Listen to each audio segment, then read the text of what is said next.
Halo semuanya, selamat datang di channel Auto Driver. Peugeot di Indonesia saat ini memiliki dua line up mereka yang dijual, Peugeot 3008 dan Peugeot 5008. Basically, kedua mobil itu sama, hanya berbeda dimensi, di mana 3008 itu untuk 5-seater dan 5008 itu untuk 7-seater.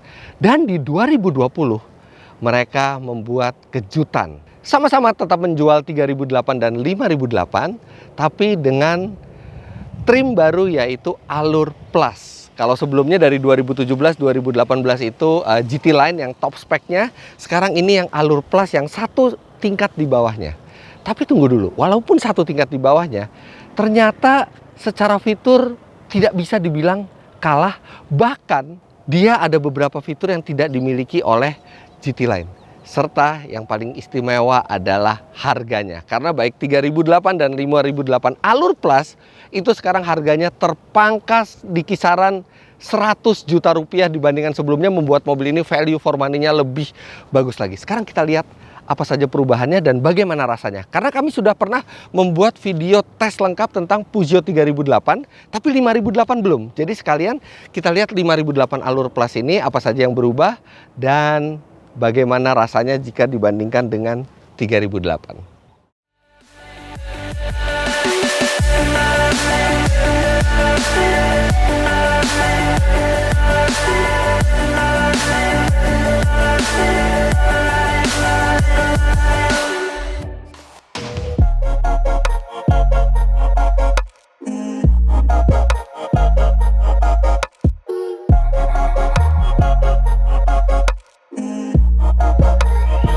Peugeot memiliki kualitas dan standar sebagai mobil premium, makanya kami anggap sebagai masuk di pasar mobil premium. Tapi harganya dengan terpangkas lagi hampir 100 juta rupiah, itu membuat dia semakin menarik posisinya.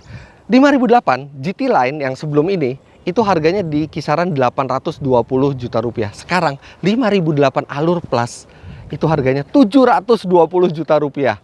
Dan berita gembiranya adalah harga yang terpangkas itu bukan karena pemangkasan fitur, tapi karena tempat di mana mobil ini dibuat.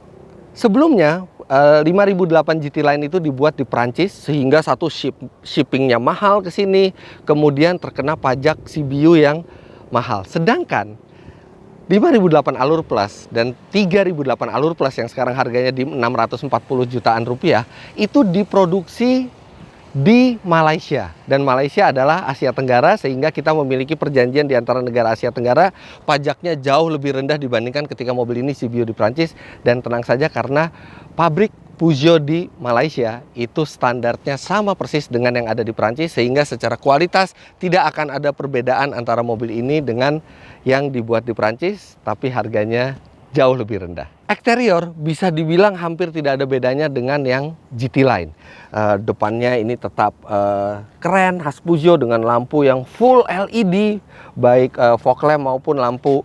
Biasanya dia juga ada cornering light yang kita bisa, kalau misalnya kita mau belok atau pasang sen, itu menerangi ke sisi di mana kita mau berjalan. Kemudian pelek sebenarnya yang Allure itu tuh peleknya beda dengan yang GT Line, tapi Peugeot Indonesia meminta pelek yang sama, sehingga ini juga sama. Ini adalah pelek 18 inci dengan ukuran ban 225/55. Ini sama persis yang digunakan dengan GT Line, sehingga yes, nyaris tidak ada bedanya. Dan kita ke belakang sekarang. Di belakang juga sama persis, ini lampunya, ini dari mulai Peugeot 508 ini sudah khas, 3 buah bar vertikal yang keren dilihat pada saat malam hari. Nah, bedanya tidak ada tulisan GT Line. Dan Allure Plus-nya juga tidak ada tulisannya, jadi hanya 5008, simple sekali. Secara tampilan, mobil ini menarik. Dia SUV, tapi 7-seater, tapi tidak terlihat seperti SUV yang dipaksakan 7-seater. Dia tetap terlihat proporsional, apalagi sentuhan-sentuhan desain khas mobil premium ini. Lubang knalpot walaupun palsu ya, di sini tidak bolong sama sekali, dan di sini juga tidak bolong sama sekali, tapi setidaknya menambah aksen kemewahan dan aksen sporty di mobil ini. Pintu bagasinya elektrik, dan kalau Anda sedang membawa belanjaan tapi Anda memiliki kunci di kantong, Anda tinggal ayunkan kaki di bawah seperti ini dan dia akan terbuka. Ini bagasinya lebih luas dibandingkan 3008, cukup signifikan karena memang dia memiliki panjang yang lebih dibandingkan saudaranya. Jadi Anda bisa memuat 2 koper besar atau 4 koper medium, cukup untuk kebutuhan keluarga. Serta yang istimewa dari 5008 adalah Anda bisa menyulap bagasi ini menjadi baris ketiga untuk 2 penumpang lagi. Caranya juga sangat mudah. Anda tinggal tarik covernya seperti ini. Covernya ini yang bikin rapi sehingga bangkunya tidak terlihat. Serta yang Anda lakukan tinggal menarik 1 kali saja seperti ini. Beres. Bahkan ketika Anda tidak membutuhkan kursi ini dan membutuhkan space yang lebih di bawah, Anda bisa lepas kursi ini. Walaupun memang tidak terlalu enteng ya kursinya, tapi setidaknya Anda bisa lepas. Serta Anda untuk melipatnya lagi juga tinggal tarik 1 tuas saja dan melipat secara rata dengan mudah. Nah, untuk membuat space penumpang di belakang, Anda harus lepas dulu partisinya ini. Partisinya ini juga cukup mewah, build quality-nya, tapi memang tidak ada tempat untuk menyimpan ini. Jadi Anda harus tinggal di rumah kalau misalnya Anda ingin membawa 7 penumpang. Oke lah, kita letakkan di sini dulu. Sekarang kita tegakkan kursi. Sangat mudah. Dan ketika kursi tegak, lihat Anda memiliki space lagi di bawahnya untuk menyimpan barang-barang. Serta ini tinggal dilipat secara rapi seperti ini. Sekarang kita lihat mesin yang digunakan, dan untuk membuka kap mesinnya ini agak unik karena tuasnya ada di sebelah kiri. 3008 dan 5008 itu, aduh panas sekali. Bentar. Au.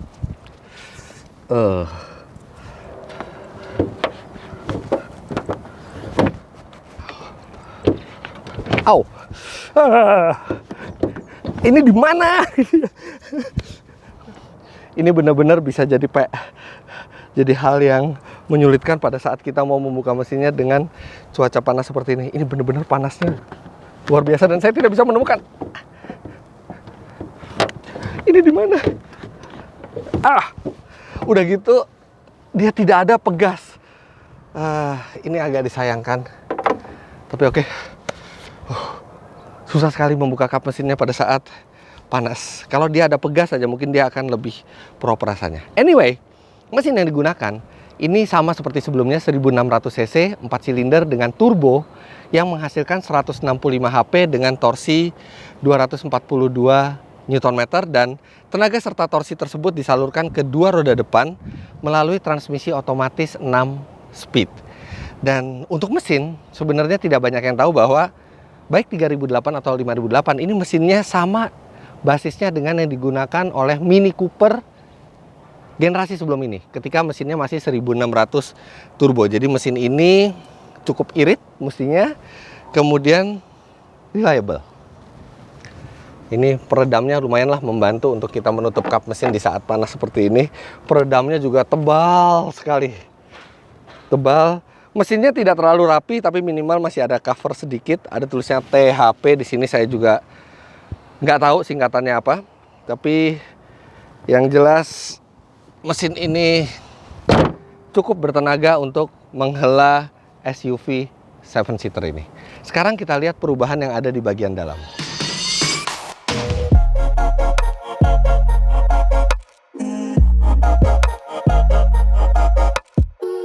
Nggak pernah berhenti decak kagum saya ketika masuk ke interiornya Peugeot 5008 atau bahkan 3008 karena interiornya sama. Ini futuristis, driver oriented, dan ergonomi serta canggih. Lihat ini layoutnya, bentuk-bentuk aluminium untuk tombol-tombolnya, bentuk setirnya yang flat bottom dan flat top, instrumen digital. Ini membuat ketika Anda duduk di kokpit ini, Anda tidak serasa berada di sebuah mobil. Anda akan berpikir berada di sebuah pesawat luar angkasa yang siap untuk meluncur. To boldly go where no man has gone before. Apalagi ini tuas transmisinya juga unik bentuknya. Anda Anda berasa seperti spaceship captain. Yes, perlengkapan standar ini semua tetap ada dari GT line sebelumnya, dan saya tidak merasa bahwa Allure Plus ini adalah spek yang di bawah GT line. Walaupun ada dua fitur berkurang di sini, yaitu tadinya ada parfum, di sini ada sistem parfum, dan parfumnya itu bisa diatur dari entertainment sistemnya ini, intensitas dari parfumnya sekarang tidak ada. Kemudian pemanas kursi juga sekarang tidak ada. Tapi itu nggak masalah, karena itu sebenarnya fitur yang agak berlebihan. Pemanas kursi kita paling hanya pakai untuk ngerjain teman kita di sebelah biar dia kepanasan. Sedangkan parfum itu juga ya bisa tergantikan dengan parfum lain. Bukan fitur yang esensial. Tapi ada sejumlah penambahan di Allure Plus ini walaupun harganya 100 juta rupiah di bawah sebelumnya. Yang pertama, kursinya sekarang full leather. Tadinya hanya semi leather, ada leather hanya kulit di pinggir-pinggir, sedangkan di tengahnya fabrik. Sekarang full leather, serta kursi tadinya yang elektrik itu hanya pengemudi. Sekarang penumpang juga sudah elektrik. Kemudian instrumen yang cantik ini bertambah lagi 2 mode di Allure Plus. Yang pertama adalah mode driving. Jadi kita bisa kiri itu speed dan kanan itu RPM dengan bentuk dial yang unik, sedangkan di tengahnya itu ada petunjuk untuk posisi mobil dan lane departure warning. Karena yang sekarang itu dilengkapi dengan lane departure warning yang sudah dilengkapi dengan intervensi setir. Jadi ketika kita keluar jalur, setirnya itu bisa intervensi dan di sini ada displaynya. Kemudian mode berikutnya adalah mode navigation. Nah, ketika mode navigation itu di layar tengah semuanya peta, dan ketika Anda berjalan di kota-kota besar di Indonesia, ini petanya sudah di mapping 3D. Jadi Anda akan melihat gedung-gedung yang sama dengan yang Anda lewati, membuat mobil ini kabinnya terasa lebih canggih lagi dan terasa lebih mewah dibandingkan sebelumnya. Walaupun sekali lagi harganya 100 juta rupiah di bawah sebelumnya. Dan ini adalah posisi mengemudi memang tidak seergonomis rival-rivalnya dari Jerman, tapi ini masih cukup ergonomis karena dia pengaturannya bisa tilt, bisa teleskopik, walaupun teleskopiknya tidak sejauh jangkauannya itu seperti yang dimiliki oleh rivalnya dari Jerman, contohnya BMW atau Mercedes-Benz. Lainnya hampir tidak ada komplain. Ini adalah kabin yang sangat menyenangkan untuk diduduki. Kemudian walaupun mobil ini two wheel drive, dia ada 3 mode berkendara untuk di luar aspal. Dia dilengkapi juga dengan hill descent control. Kemudian ada sport mode, tidak ada eco mode. Di sini hanya ada sport mode dan normal mode. Rem parkir sudah elektrik, tapi sayangnya belum ada auto hold sehingga rasanya kurang lengkap. Tapi setir ini berada di bawah instrumen. Jadi instrumen itu berada di atas Anda. Serta pedal shift ini juga modelnya yang fix. Ini seperti yang ada di Lamborghini. Jadi tidak mengikuti gerakan setir, dia selalu minus di kiri, plus di kanan. Cruise control juga sudah hadir sebagai standar. Begitu juga dengan auto light dan auto wiper. Panoramic roof tetap hadir. Ini bangku tengahnya cukup menyenangkan ya, karena dia space-nya cukup luas. Ini posisi berkendara saya, posisi berkendara ideal. Tinggi saya 177 cm. Wow, dia masih ada sekitar hampir 20 cm ini ruang kakinya. Serta walaupun dia menggunakan panoramic roof, yang itu artinya mengambil space atap, tapi ini headroom juga masih memadai. Serta dia lantainya benar-benar flat. Jadi Anda duduk di tengah, Anda duduk di pinggir, itu tidak akan terlalu beda jauh kenyamanannya. Tidak ada gundukan sama sekali di tengah. Ini hebat. Kemudian dia juga dilengkapi dengan hembusan AC di belakang, ventilasi AC, dan ventilasi AC ini bisa diatur 4 tingkat kecepatan secara elektronik. Di tengah ventilasi AC ini juga ada 1 slot USB. Jadi kalau misalnya penumpangnya bertiga ya mesti gantian ya, karena hanya ada 1 slot USB-nya. Posisi duduknya cukup nyaman, sedangkan yang tengah ini bisa ini juga sandaran tangannya juga proper. Anda bisa meletakkan gadget Anda di tengah sini, dan ini lapisannya juga tidak licin sehingga bisa kokoh dudukan handphone di sini. Serta di sini ada 2 buah cup holder. Untuk kerebahannya, ini adalah posisi yang paling rebah, yang mana udah cukup nyaman. Serta kursi ini, kalau Anda mau bawa penumpang di belakang, ini bisa dimajukan sampai ini paling maju, atau di paling mundur. Kalau misalnya Anda tidak ingin membawa barang banyak atau penumpang yang banyak. Sekarang saya akan majukan sewajarnya. Oke, seperti ini saya masih bisa duduk cukup nyaman. Sekarang saya akan lihat bagaimana rasanya duduk di paling belakang. Ini akan saya samakan juga. Oke, sekarang kita akan lipat.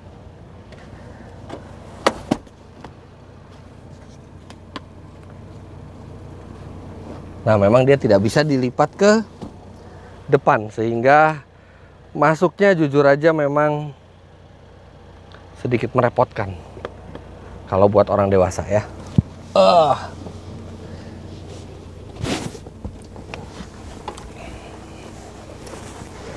Ya fix, ini bukan buat orang dewasa, ini buat anak kecil. Karena walaupun ini tadi sudah saya majukan, hampir tidak ada space, tidak ada space tersisa untuk kaki. Ini benar-benar Anda harus seperti ini duduknya, dan headroom memadai, surprisingly.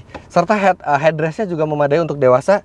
Tapi kalau dewasa mau duduk di sini, jelas untuk tidak untuk perjalanan jauh. Ini hanya untuk anak, mungkin anak SD lah, kira-kira masih bisa duduk di belakang. Tapi minimal, kalau Anda punya keluarga besar, kan besar kemungkinan ada anggota keluarga yang anak kecil ini bisa duduk di belakang dengan cukup nyaman dan aman, karena dia ada safety belt 3 titiknya juga, serta disediakan lampu baca juga bahkan untuk penumpang paling belakang.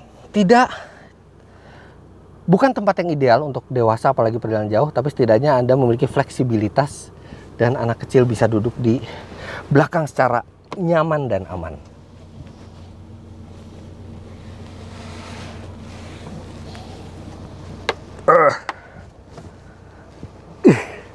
Susah untuk turun secara elegan. Ya, emang hanya anak kecil yang bisa. Sekarang kita akan langsung berjalan dengan mobil ini untuk merasakan rasanya. Memang kami yakin tidak akan terlalu jauh berbeda dengan 3008 yang pernah kami tes, tapi setidaknya harusnya ada perbedaan sedikit, dan itu akan kita rasakan di 5008 ini. Berdiri di atas basis yang sama persis dengan 3008, 5008 ini memiliki rasa berkendara mirip tapi tidak sama persis. Dia tuh bantingannya sedikit lebih lembut dibandingkan 3008. Kemudian pengendaliannya dia masih tajam, tapi tidak setajam 3008, yang justru itu pas rasanya. Karena memang Anda tidak menginginkan pengendalian yang terlalu agresif dengan karakter mobil seperti ini. Sisanya sama. Aura kabinnya itu sangat menyenangkan, sangat bikin betah, dan saya di video 3008 saya bilang, mobil ini bukan fun to drive ya, yang menggugah kita untuk berkendara agresif gitu ya. Mobil ini tuh enak dinikmati untuk bersantai, menikmati pemandangan, menikmati aura mobil.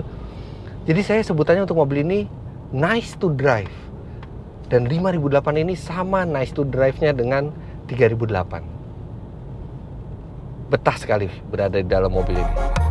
Suspensi lebih nyaman, utamanya karena bobot mobil sedikit lebih berat.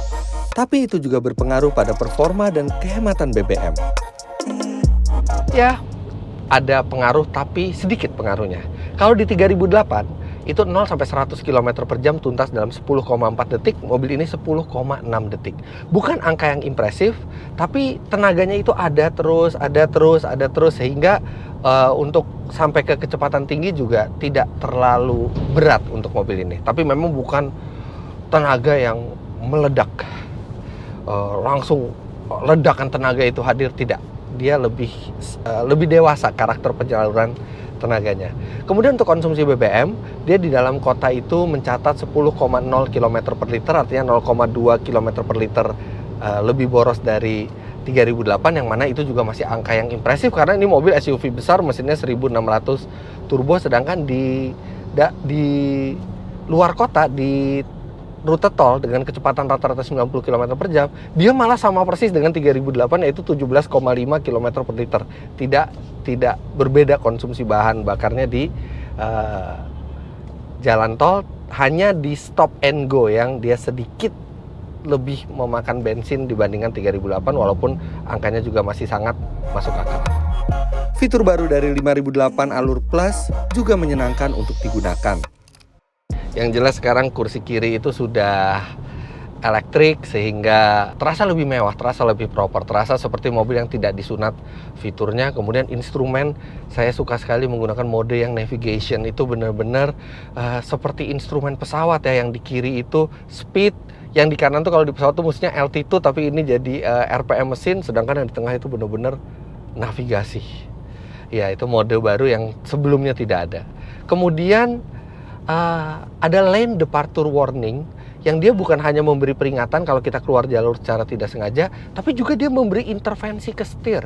Bahkan, walaupun ini mobil bukan semi autonomous, dia tidak dilengkapi dengan lane keep assist yang bisa menjaga jalur di tengah. Pada saat saya pergi membawa mobil ini dalam jarak jauh lewat tol Trans Jawa, itu saya lepas setir, itu mobil tidak keluar jalur sama sekali. Dia selalu kembalikan lagi, walaupun memang harus sedikit melewati garis baru dia balik lagi. Jadi ini mobil bisa mengintervensi dirinya sendiri supaya kita tidak keluar jalur. Itu fitur-fitur baru yang menyenangkan di mobil ini. Ya, selain itu sama seperti sebelumnya, mobil ini sangat menyenangkan. Bukan hanya fitur-fiturnya itu enak untuk digunakan, tapi juga enak untuk dipandang mata. Ya, ciri khas Peugeot, Prancis, negeri mode, ya negeri yang mengedepankan fashion. Ya ini terpancar di desain dan detail dari mobil ini. Di lain sisi, mobil ini juga punya beberapa kelemahan. Yang pertama, dia rem parkirnya itu elektrik, tapi tidak ada auto hold, jadi terasa kayak kurang lengkap. Kemudian jaringan servisnya harus diakui tidak seluas rivalnya dari Jerman seperti Mercedes-Benz dan BMW. Ya mirip-mirip dengan VW lah, yang juga merupakan rival dari mobil ini. Karena untuk yang 5008 yang 7-seater ini sebenarnya rivalnya itu adalah VW Tiguan. Karena di Mercedes-Benz dan BMW mereka bahkan tidak punya yang konfigurasi seperti ini. Kalau yang 3008 itu baru bertemu dengan BMW X1, Mercedes-Benz GLA Class, Audi Q3 gitu ya. Dan memang tadi seperti saya bilang jaringan servisnya tidak seluas rival Jerman. Kemudian ini spion, kenapa tidak ada anti silaunya, baik mekanikal maupun elektrikal gitu. Kayak disayangkan untuk mobil sepremium ini, tapi kaca spionnya belum ada anti silau gitu. Jadi malam-malam tuh mungkin ada ya, tapi tetap malam itu terasa masih agak silau. Mestinya bisa lebih redup dari yang dia miliki sekarang. Kemudian tidak ada pengatur ketinggian lampu. Jadi kalau misalnya, walaupun dia memang lampunya sudah sangat terang ya LED, tapi akan lebih enak kalau misalnya ada pengatur ketinggian lampu yang biasanya itu juga ada. Kemudian satu lagi, ini tombol-tombol ini keren untuk dilihat, mudah digunakan, tapi tidak ada panel AC di dashboard. Panel AC itu dimasukkan ke entertainment systemnya, sehingga harus 2 step kalau kita mau menyetel AC. Kita harus pencet tombol AC dulu, baru habis itu kita mengoperasikan AC dengan layar sentuhnya. Ya, itu aja.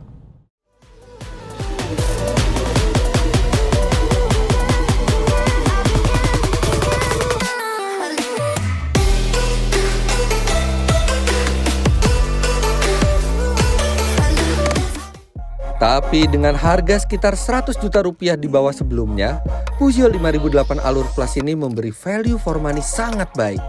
Ya, itu betul sekali. Kelemahan-kelemahan yang tadi itu kami rasa tidak terlalu signifikan, mengingat harga mobil ini memberikan value for money yang sangat baik. Bahkan dibanding rival-rivalnya dari Jerman, ini mobil harganya 720 juta rupiah, tapi memberikan akomodasi kabin seperti SUV Jerman yang mungkin harganya 1 miliar rupiah lebih. Dan sejak kemunculan yang Allure Plus ini, luar biasa sambutan orang ke Peugeot. Seminggu, 1,5 minggu sebelum kami melakukan syuting ini, ada pameran di ICE BSD. Dan itu bukan pameran otomotif ya, jadi itu hanya pameran dari sebuah bank. Kebetulan Peugeot berpameran di situ. Dalam satu weekend, mereka bisa menjual lebih dari 40 unit 3008 dan 5008. Itu adalah angka yang luar biasa untuk Peugeot, yang mencerminkan betapa masyarakat juga menilai value for money dari mobil ini sangat baik. Karena dia berada di kelas premium, tapi dengan harga yang reasonable. Bagi Anda yang berminat, untuk referensi Anda juga bisa melihat video review dari Peugeot 3008 kami, linknya ada di atas, silahkan diklik. Tapi untuk 3008 dan 5008 Allure Plus ini, kami bisa bilang ini adalah model yang memiliki value for money lebih baik lagi. Mobil ini itu adalah alternatif bagi Anda yang menginginkan rasa premium, menginginkan mobil merek premium dengan rasa premium, tapi dengan harga yang lebih reasonable, lebih wajar. Dan jujur saja, saya agak sedih karena Peugeot sekarang hanya punya line up 3008 dan 5008 di Indonesia, padahal di Prancisnya mereka punya banyak sekali line up yang menarik, termasuk sports car mereka RCZ, kemudian ada hatchback mereka 208, ada yang 308, 508. Saya berharap suatu saat nanti line up itu bisa masuk lagi ke Indonesia dan memberikan value yang bagus. Tapi untuk sementara begitulah hasil review kami terhadap Peugeot 5008 Allure Plus ini. Jangan lupa Anda klik like bila menyukai video ini, komentar di bawah, dan subscribe ke channel Auto Driver jika Anda belum. Download aplikasi kami Auto Driver di Google Play Store. Terima kasih banyak Anda sudah menyaksikan, sampai jumpa di video selanjutnya.